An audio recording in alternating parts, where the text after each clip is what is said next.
Lots more sunlight today, tons of people outside too. I guess that's going to be expected with the better weather. And what's going on today? I guess with the thought of better weather, I guess in some places there's still a war zone per se.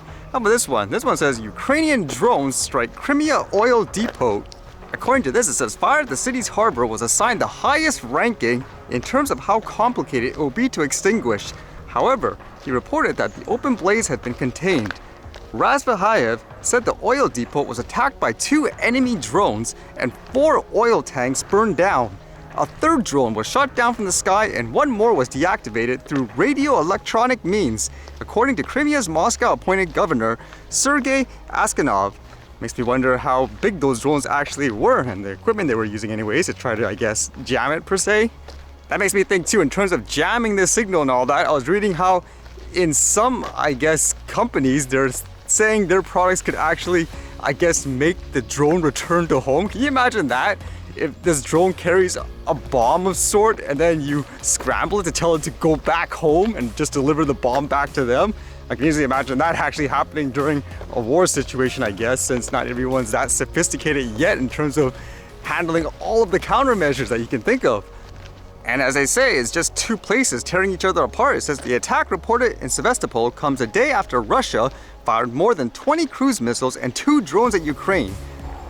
And when I thought of things like military drones, this got me to think, because I was wondering the other day, what happens if a country crashes, let's say, their drone, they take it in, are they going to reverse engineer it? So this one was kind of interesting. This one says, Iran's kamikaze drones use reverse engineered German engine, reveals new report.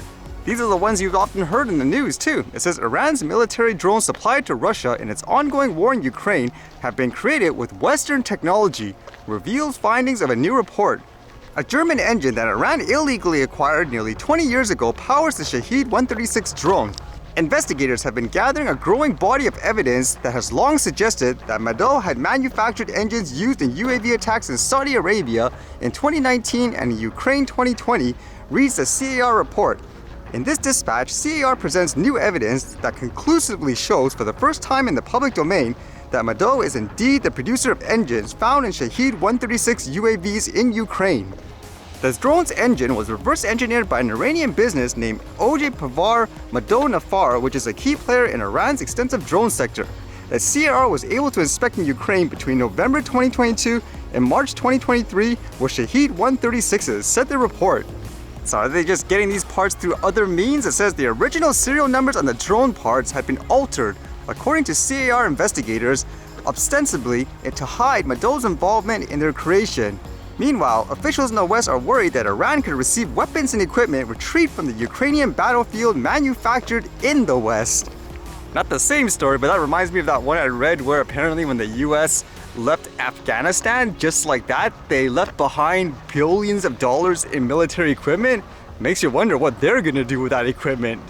And this was kind of an interesting, I guess, picture taken. At first I thought it was just, oh cool, look at this. Somebody used a drone to capture an iceberg. That's always cool when people use drones to capture perspective and all that. They normally wouldn't be able to, but apparently people are seeing something different. How about you when you look at this? Does it just look like an iceberg or do you see something else? I'll leave it up to your mind to decide. How's that?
Alright, see you guys later.